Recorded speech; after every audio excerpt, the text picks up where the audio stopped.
Gracias, Santo Padre.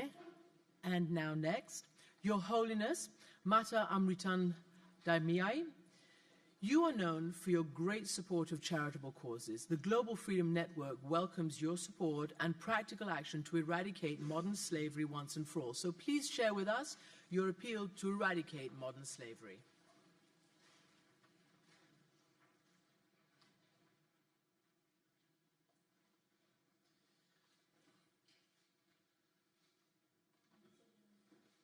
ആത്മസ്വരൂപങ്ങളായിരിക്കുന്ന എല്ലാവർക്കും നമസ്കാരം. ആദരണീയായ pop ഫ്രാൻസിസും മറ്റ് വിശിഷ്ടാതിഥികളെ ആദ്യമായി ചരിത്ര പ്രാധാന്യമായ ഇത്തരം ഒരു ഒത്തുചേരലിൽ പങ്കുചേരാൻ കഴിഞ്ഞതിലുള്ള ഹൃദയനിറ സന്തോഷം അറിയിച്ചുകൊള്ളട്ടെ. പോപ്പ് ഫ്രാൻസിൻ്റെയും വത്തിക്കാൻ സർവകലാശാലയുടെയും ചാൻസലറായ ശ്രീ മാർസോമയുടെ നിശ്ചയദാർഢ്യവും സമൂഹ പ്രതിബദ്ധതയും ഈ സംഗമം ഒരു യാഥാർത്ഥ്യമാക്കാൻ സഹായിച്ചു എന്നുള്ള ഈ അവസരത്തിൽ കൃതജ്ഞതാപൂർവ്വം സ്മരിച്ചുകൊള്ളട്ടെ.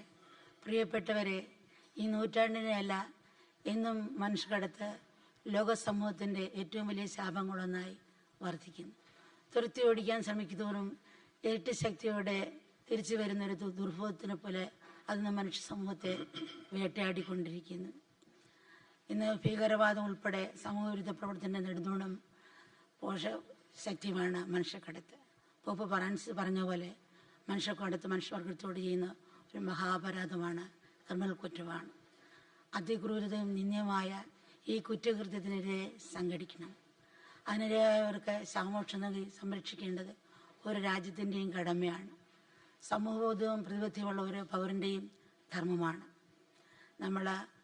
അതുകൊണ്ട് ഇതിന് നമ്മൾ ഈ അവസരം പക്ഷേ അത്ര പെട്ടെന്നും തടയാൻ പറ്റുന്ന പ്രശ്നമല്ലെന്നുള്ള കൈപ്പേറിയ സത്യം നമുക്ക് അറിയാവുന്നതാണ്. കാരണം ഈ വ്രണത്തിന് നൂറ്റാണ്ടുകളുടെ പഴക്കമുണ്ട്, അത്രത്തോളം തന്നെ ജീർണതയും ആഴവുമുണ്ട്. നിരപരാധിയായും നിസ്സഹായമായ ബാലിക ബാലന്മാരുടെ ജീവിതത്തെ അന്വേഷിക്കാൻ ഹൃദയം നിറയെ സ്വപ്നങ്ങളുമായി കാത്തിരിക്കുന്ന കൗമാരപ്രായക്കാരെയും യൗവനയുക്തരെയും പിച്ചിച്ചീന്തി അവരുടെ ജീവിതത്തെ തകർത്തെയ്യുന്ന മനുഷ്യക്കടത്ത് മഹാപാപങ്ങൾ വെച്ച് മഹാപാപമാണ്. ഈശ്വരൻ കനിഞ്ഞു നൽകുന്നതാണ് ഈ ജന്മവും ജീവിതവും. ആ നല്ല കർമ്മങ്ങളോടെ ഈശ്വരനെ തിരിച്ച് സമർപ്പിക്കാൻ ഉള്ളതാണ്.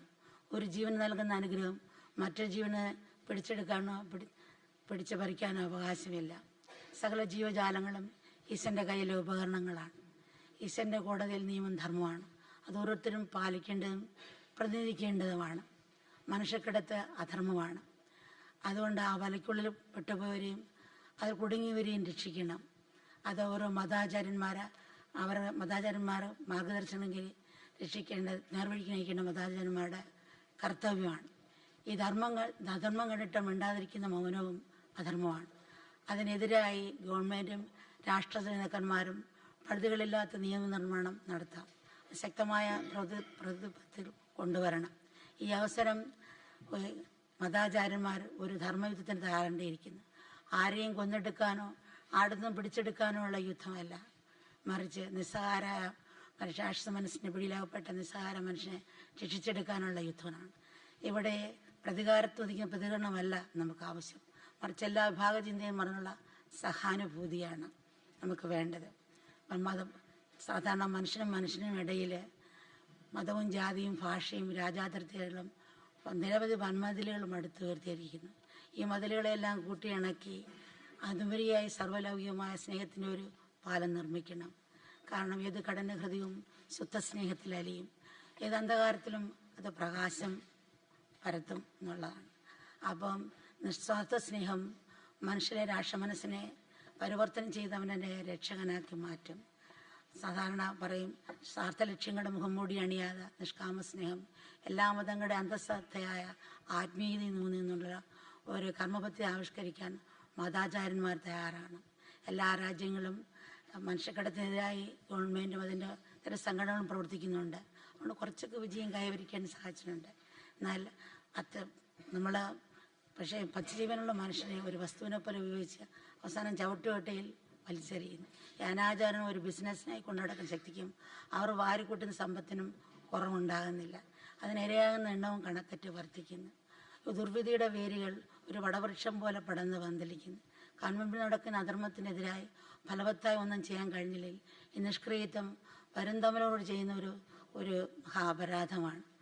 സഹായത ചെളിക്കൊണ്ട് വീണ് ആത്മാവനം വിട്ട ഇരകളെയും അവരുടെ മക്കളെയും ഭീകരവാദികൾ മനുഷ്യ ബോംബായും ലഹരി വിൽപ്പനയ്ക്കുള്ള ഉപകരണങ്ങളാക്കി മാറ്റുന്നു. അപ്പം ഈ ഒരു രീതിയാണ് കാണുന്നത്.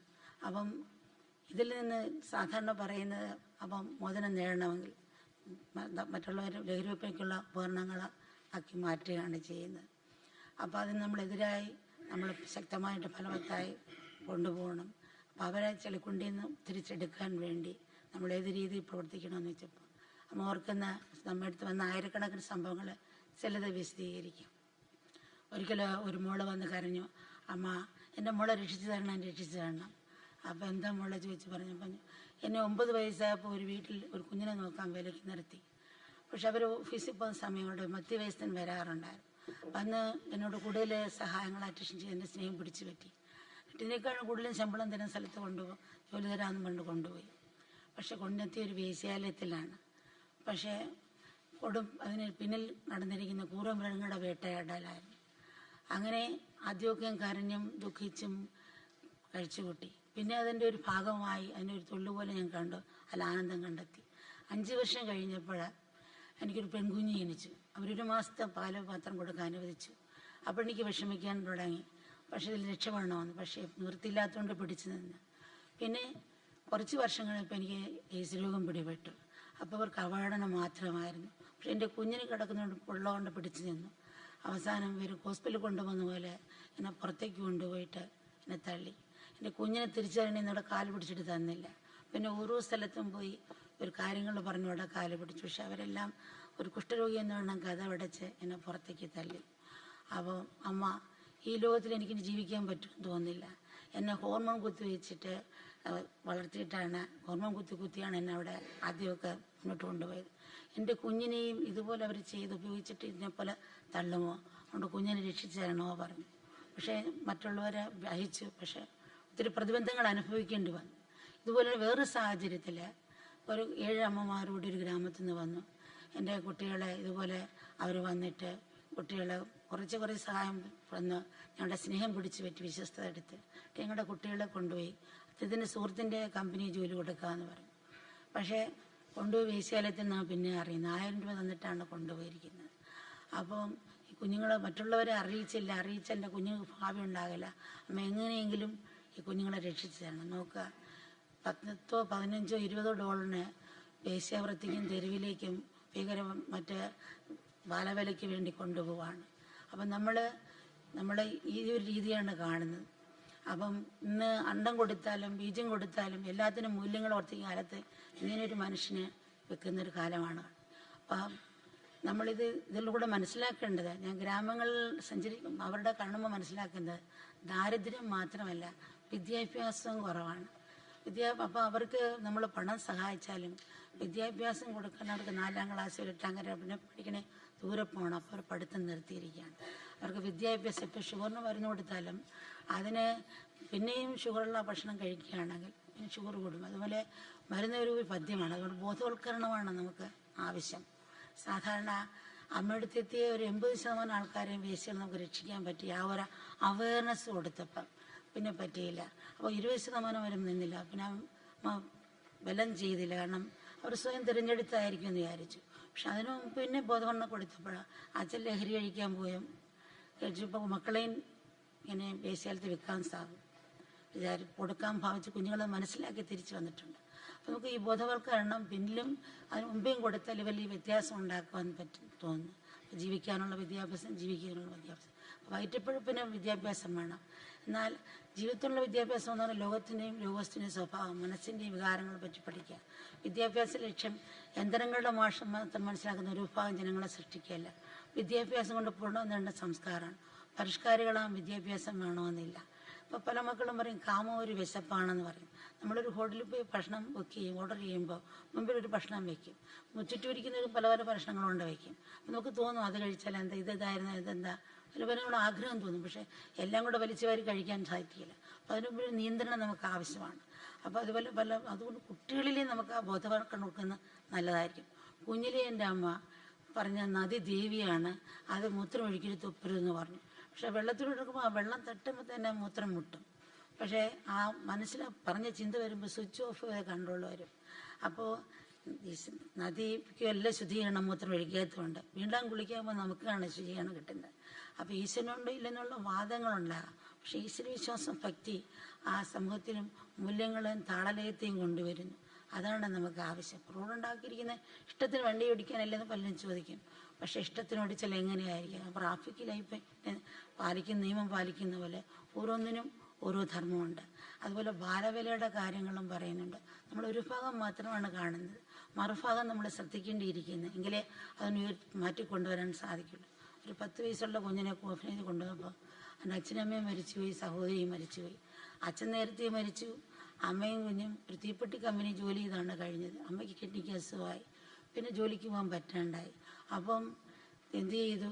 ഈ അച്ഛനും അദ്ദേഹത്തെ പോലീസ് പിടിച്ചുകൊണ്ട് പോയി, ബാലവേല ചെയ്യുന്നതുകൊണ്ട് കമ്പനി ഉടമസ്ഥനെ. പിന്നെ കമ്പനി പൂട്ടി.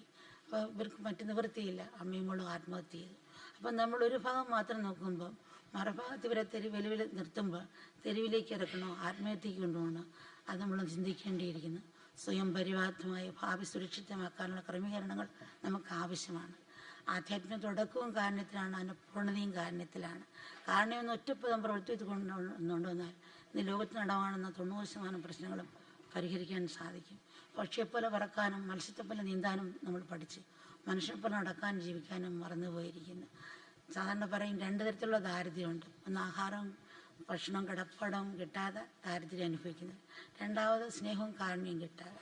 രണ്ടാമത് പറഞ്ഞാൽ ആദ്യം കൊണ്ടുവന്നാൽ ആഹാരം, വസ്ത്രം, കിടപ്പാടം കിട്ടാത്തവരെ നമുക്ക് പൂർണ്ണകൃത്യം സ്നേഹിക്കാനും സഹായിക്കാനും അവരെ സാധിക്കും എന്നുള്ളതാണ്. അപ്പം നമ്മുടെ സനാതന ഗീതയിൽ സൃഷ്ടി സിട്ടായ രണ്ടല്ല. അപ്പോൾ സമുദ്രവും തിരിയും രണ്ടല്ല. അതുപോലെ 100 കുടത്തിൽ സൂര്യൻ്റെ പ്രതിബിംബം കാണാൻ സൂര്യനൊന്നേ ഉള്ളൂ. അതുപോലെ മറ്റുള്ളവരെ നമ്മളെ കണ്ട് നമ്മുടെ വലതേ വലനിച്ചെടുത്ത് തലോടുന്ന പോലെ മറ്റുള്ള ദുഃഖം തൻ്റെ ദുഃഖമായിട്ട് ചെന്ന് കണ്ട് അവരെ സ്നേഹിക്കാനുള്ള ഒരു മനസ്സിന് നമ്മൾ ഉണ്ടാക്കിയെടുക്കണം.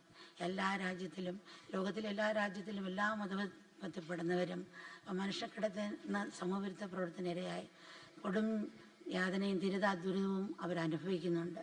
അവരുടെ വേദനയ്ക്ക് ജാതിമതങ്ങളെന്നോ ഭാഷ വർണ്ണ വ്യത്യാസങ്ങളൊന്നുമില്ല. അവിടെ തീരാ യാതനയുടെയും വൈകാരിക സമ്മർദ്ദത്തിൻ്റെയും പിടിയിൽപ്പെട്ട് ഉള്ള മനുഷ്യൻ ഒറ്റ വർഗം മാത്രമേ ഉള്ളൂ. അപ്പോൾ ശരീരത്തിന് മുറിവുണക്കാൻ ആൻറ്റിബയോട്ടിക്സ് എന്ന ലേവലുണ്ട്. ഇത് മനസ്സിനേറ്റവും ആന്തരികങ്ങൾക്കുള്ള മുറിവുണക്കാൻ പലതരത്തിലുള്ള ഔഷധമുണ്ട്. മനസ്സിനേറ്റവും മുറിവുണക്കാൻ ഒറ്റ ഔഷധം മാത്രമുള്ള അത് സ്നേഹമാണ്. അപ്പോൾ എല്ലാ മനുഷ്യനിലും അന്തർലീന ഉള്ളിൽ കുടികൊള്ളുന്ന ആ കാരുണ്യം ഉണരട്ടെ. മനുഷ്യനെ തിരിച്ചെന്ന് ജീവനെയും ജീവിതത്തെയും പരസ്പരം സ്നേഹിക്കാനും ആദരിക്കാനുള്ള ആ മനസ്സ് വിവേകബുദ്ധി എല്ലാവരും ഉണ്ടാകട്ടെ.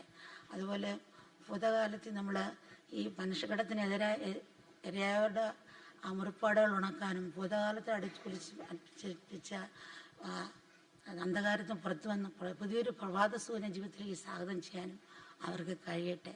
ആ മുറിപ്പാടുകൾ ഉണങ്ങാനും വേദനകൾ അവർക്ക് സഹിക്കാനും ജന്മകൾ അവർക്ക് പൊറുക്കാനും നന്മയുടെ മുമ്പിൽ കൃതജ്ഞതാപൂർവ്വം നമസ്കരിക്കാനും അവർക്ക് കഴിയട്ടെ. ഇതിന് സാധാരണ പറയുന്നത് അനേക തലങ്ങളിലുള്ള ഒരു ഉപാധികൾ, അനേക തലമുള്ള ഒരു പ്രവർത്തനമാണെന്ന് പറയും. അതിന് പരിഹാരം അനേക തലത്തിൽ കൊണ്ടുവന്നാലേ സാധിക്കുള്ളൂ. ധാർമ്മിക വശമുണ്ട്, സാമ്പത്തിക വശമുണ്ട്, അതുപോലെ തന്നെ നിയമപരമായ വശമുണ്ട്, നിഷ്കാമ സേവനത്തിലെയും ബോധവൽക്കരണത്തിലെയും തലമുണ്ട്. എല്ലാ രീതിയിലുള്ള സമഗ്രമായ ഒരു പ്രയത്നത്തിൽ കൂടെ മാത്രമേ ഇതിന് കുറച്ചെങ്കിലും ഒരു പ്രവൃത്തിത്വം കൊണ്ടുവരാൻ, എല്ലാവരെയും സമഗ്ര പ്രവൃത്തി കൊണ്ടുവരാൻ നമുക്ക് സാധിക്കുകയുള്ളൂ. അതിന് എല്ലാവർക്കും കഴിയട്ടെ, അതിന് ശക്തി ഉണ്ടാകട്ടെ എന്ന് പരമാത്മാവിനോട് തന്നെ പ്രാർത്ഥിക്കുകയാണ്. Thank you very much indeed.